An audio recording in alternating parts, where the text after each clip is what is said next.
Hey, and welcome to Matt and Jess TV. I am Matt And Roast. I'm Jessica Bun Bun. We are here with our Mayfair Witches Season 1, Episode 7 reaction and review.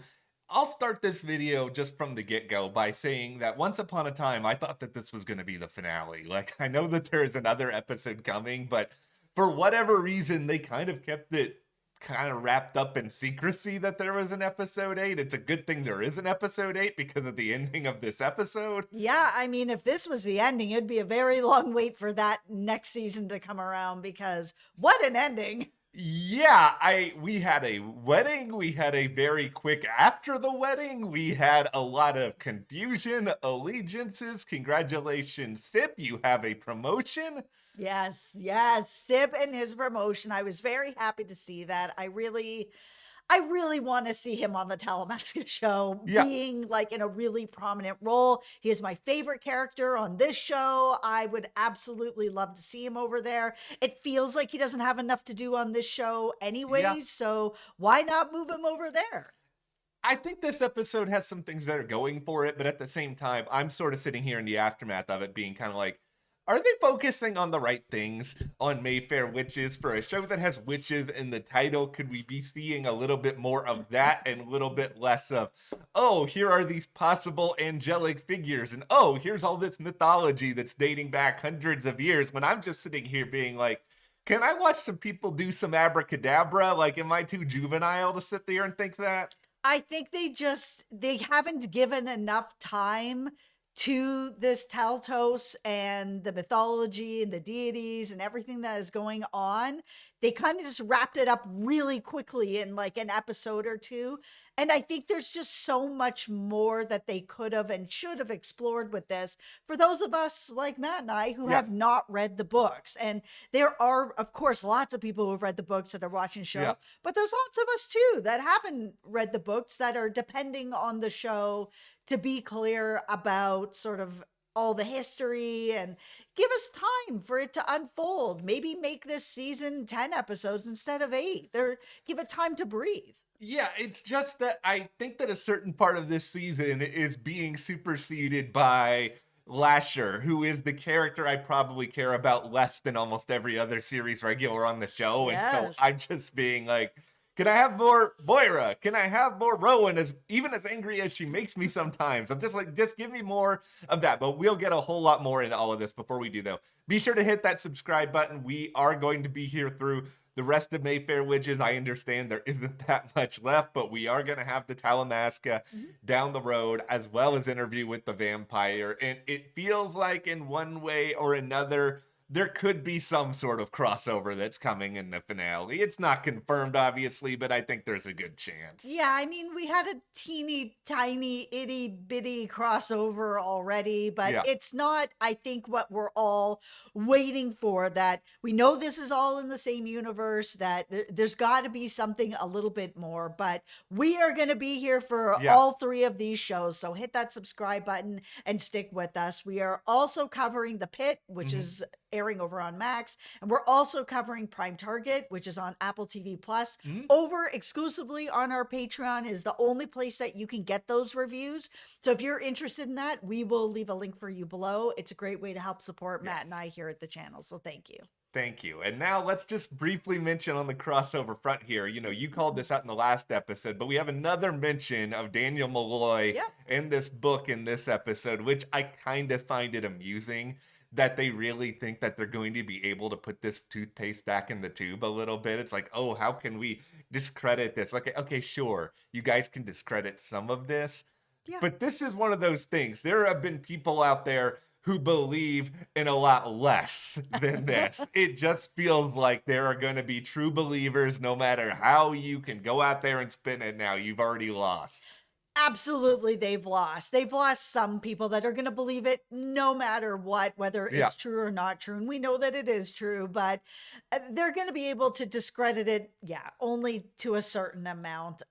Are they really going to be able to get enough control over it? Maybe. I wish, and I know they weren't going to do this, but I wish they had replayed the television interview that Daniel gave on the internet. That was the greatest thing of all time. I could watch that scene over and over again. It would be just a way to lift things up a little bit more. But in general, on the whole Sip the Talamasca front. Mhm. Like, I really am enjoying that storyline, which is great, but it's also problematic because that's not really what the show is supposed to be about. Yeah, I really enjoyed it this episode as well, especially Sip having sort of this realization where he puts his hand on this preserved body and is like, "Oh my goodness, this is a body of Lasher, like Yeah, another body of Lasher." And for him to start getting this information and be like, Lasher is actually a force for good. yeah, Who would have thought? And Lasher also has been coming to that same conclusion where he was just like, I remember everything. And I really thought that I was, bad. I wasn't good. I couldn't do good. I wasn't meant for that. To really realize that he is meant for good. He is here to help, grow trees, nature, grass. His blood helps, nurture things, growth, harvest. That's why, apparently he's so important for the town. I think there's a lot more that's going on there than, what Lasher knows. mhm, But I think Lasher wants to be for good. He is, part of Rowan, and Rowan wants to do good. Like, yeah, of course she wants some of that power. And he's called her out on it to basically yeah. be like, do you just want me because I bring you power? Or do you want me in your life because you want me in your life? Like, just because it's me and you love me and you want me around. And, I was your lover and I'm your son and you want me around, sort of thing. And she has to really sit back and think about that too. Do I want Lasher here because he's important to me? Or do I want Lasher because he's power? Because she was handed a vial of his blood and was like, Yep. okay, you can go back and get JoJo and Daphne out of this thrall. And she was like, nah, I'm staying. So why do you guys think she's staying? Matt?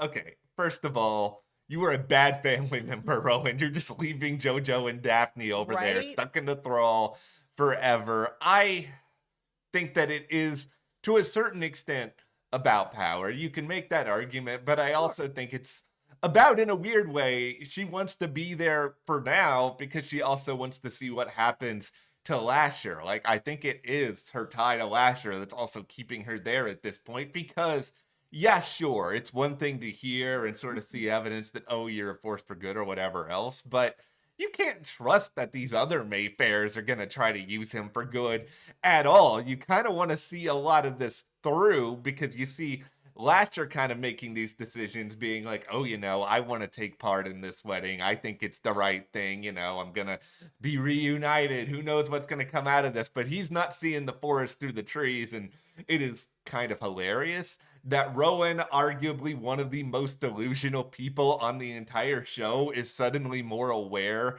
than Lasher and is kind of like, I need to actually see things through. Yeah, I think that for Lasher, it's just he hasn't known who he is and hasn't had his memories Yeah, this whole time. And I know that it's a shorter amount of time because he grew up very quickly, but yes. for him to start having his memories to be like, okay, I was born of this queen, Mhm. but not of this king, of this other, side dude, and she, sent me away, and I was growing very quickly at that time as well. The same thing was kind of happening. They thought I was a demon, but I know in my background that I was a priest and that I was doing good and that my blood is for good, and I feel like I'm not this terrible Yeah, person that I thought that I was. We've seen him really struggling with it, where he's been drinking milk and sniffing out Mayfairs and killing them, that he doesn't really understand what's going on. And for him to have this, even if it's delusional, aha moment where yeah, he's like, man, I could really be doing good here and I could be healing and I could be helping. yeah. It's sort of in the same delusion that Rowan is having, where she's like, oh, I've got all this power. I could do good. I could be healing. But the power is still inherently in a gray area where you could be doing bad as well, like putting your sister in a thrall. It's a good point about the two of them probably having more in common than either one of them realizes at this point. Like, maybe Rowan knows it deep down that she's thinking, I can help you, Lasher, because I've been where you are, where I think that I can do these great things, but there's things that are holding me back. And in this instance, the thing that's obviously going to hold Lasher back is Ian, this other part of the Mayfairs, whatever they're trying to get out of Lasher in this instance. Because, yeah, there is this sort of viewpoint of, oh, you're holding him up to be this sort of sacred deity, but just because you have something that's good does not necessarily mean that you're going to use it for good things. Like, in the wrong hands, almost anything can be made into bad. It's sort of like Mhm. the Master Sword from The Legend of Zelda, which is supposed to be wielded by Link. You know, a bad guy in theory could get a hold of that sword, and maybe it's not the same destiny, but it's still a sword. It's still dangerous. Yeah, and even if it's put in the hands of someone good, does that mean that it can't actually corrupt them to make them to do bad things? And that's why I think in that way Lasher is a very interesting character, because I think he does want to do good and I think he wants to feel good about himself, but he has done all these horrible things as well. It's all kind of complicated and messy in that very instance. But speaking of complicated and messy, let's talk about the family reunion that happens with Cortland and Ian and Julian, where we see, oh, Cortland, maybe you're gonna be a vessel after all. Like, what a weird back and forth sequence this was. How much worse can things get for this family? I think we have a pretty good idea now. Yeah, I mean, they are really trying to do this Cortland redemption tour. Like, I they have know. really tried this season. But after what he did to Deidre, there is just no coming back from that for me. There just isn't. No. Like, it was so bad what he did. And I know they really want to try to make us feel bad for him. Yeah. I don't feel bad for him. I see what they're doing here with like Ian is even worse. And it's like, okay, is he worse or is he just the same? These three men Yeah. are just bad dudes and they're Yeah. doing terrible things. And this sort of switcheroo that Ian does, Cortland should have seen it coming. I know he really wants family and he's like willing to buy anything to Yeah. have this relationship with his brother because his relationship with his dad was so cack and he just Yeah. wanted to have something that he's willing to look past what he already knows about Ian, about the girl, about the goats, about everything that happened in the past. He has seen Ian's true self. And I know he's really like, oh man, maybe time has changed him and things are different now. And it's so bad that he ends up using Cortland to save his own son, Hamish, where Julian is like, I need a vessel. I'm Yeah. coming back. I'm taking Hamish. Ian's like, oh, I know this secret about Cortland. It seems like maybe there's something special about him that Lasher has given him. He kind of figures out that it's immortality. And Julian's like, okay, I'll spare your son. I'll take Cortland, even though he's a older body. He's a body who will last forever. They've come up with an interesting trade agreement here that seems to work for just about everybody. I mean, I'll. To Portland, but you know what? I don't care what happens to Portland. And Yeah. for Harry Hamlin, now he gets to cook. He gets to be Yeah. Julian, this whole other character inside his own body. I mean, I'm really excited to see that play out. Yeah. Harry Hamlin gets to have a good time. Cortland probably not so much, but getting back to Ooh, Cortland. and getting back to everything with Cortland, I think the thing is just that there are ways in which a lot of shows can work to redeem characters. I mean, ironically, this is the second time I've talked about Klaus from the Vampire Diaries in like the past month. But the thing with Klaus, It's though, a good comparison. it took years. Like, Klaus was around for a very long time. Klaus got his own show, and eventually, over the course of that, you could start to redeem Klaus. But the thing was, Vampire Diaries originals, they were doing a lot more than 8 episodes a season. And with Mayfair Witches, we're talking about season 1 versus season 2. Yeah. There just hasn't been enough time to redeem Cortland, to even scratch the surface of it. It may always be difficult, but in these circumstances, it's infinitely more so. I think the reality with a lot of this Mayfair family in general, especially the Ians and the Cortlands and the Julians, it's just that they've all done so many terrible things that we all just kind of have to acknowledge that, realize that, and be like, okay, you know what? Maybe I'm never going to root for you, but I'll enjoy watching you. It's like with Ian. Ian's not a good person. Do I also understand Ian wanting to not sacrifice his own son? Yes, I more than understand that. Even if Hamish is not really about that life with this dad, I still understand that. The thing that I am the most curious about is this offspring of Lasher Yeah. and Emilith and what this actually means to this family, because it doesn't really feel like it's about Saint Ashler and that Yeah. he's gonna, marry her and that they're gonna bring this great harvest, and harvest is life and growth is life, and it all sounds so nice. Yeah. What is it about this baby that's going to come in that's then going to be, I think, the real source of all the power? I'm a little worried that we're moving into chosen one territory, which is a big trope that occasionally I pound my head against the wall over. I'm a little bit worried that we're also moving towards evil baby territory, which also makes me very worried. I mean, the good thing is that maybe this baby ends up growing up very, very fast, just like Lasher did, Yeah. depending on how all that works. But I am a little bit worried that just because they're claiming something is good, if they're not good, they can turn it in almost any other way, shape, or form.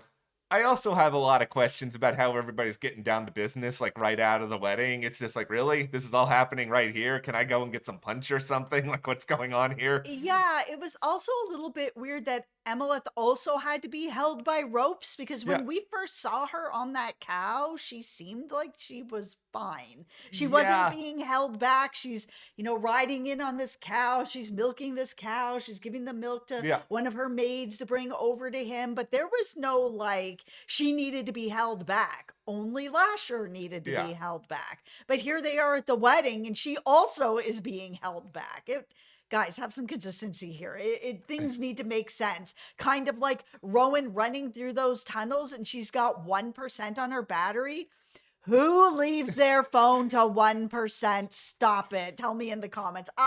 No, never. I'm getting down to about 10% and I'm plugging in my phone. Oh, this is completely unhinged behavior. I don't even let my phone ever get into the red battery. If I'm like at Yeah. 25, I'm freaking out. I mean, a part of it is that I have like one of those wireless chargers. I just put it right next to my computer, so it's just always charging.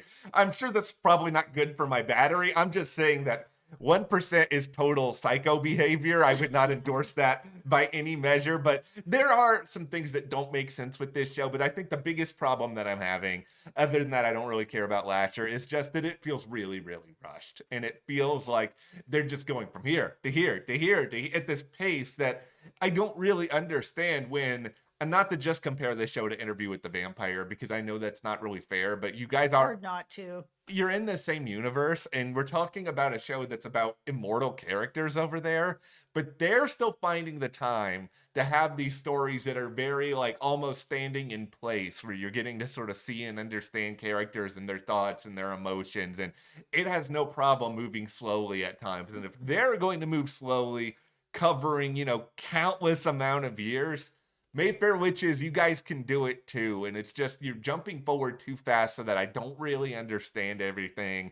I'm not really getting fully invested, and I'm not getting the time that I want to spend with people. Like, I am very upset about the treatment of Moira in these last couple of episodes, given how much I liked her at the start of the season. And now, like, she's just not even around that much. Yeah, this show has move fast and break things energy. It is just going so quickly that I do feel like I'm missing out on a lot of stuff. This season really could have done better by having a couple more episodes. They needed to deep dive into this Taltos way more than they did. Yeah. Moira, yeah, even that whole scene with her where she's locked up and finally Rowan comes in and it's just like, oh, we're exchanging information very quickly. Here's Lasher's blood. Albrecht's dead. This, that, whatever. Okay, I'm going to leave you here. I'll come get you later. I'm like, wow. Like, it's just moving along at a pace that isn't very comfortable, that isn't really making a lot of sense,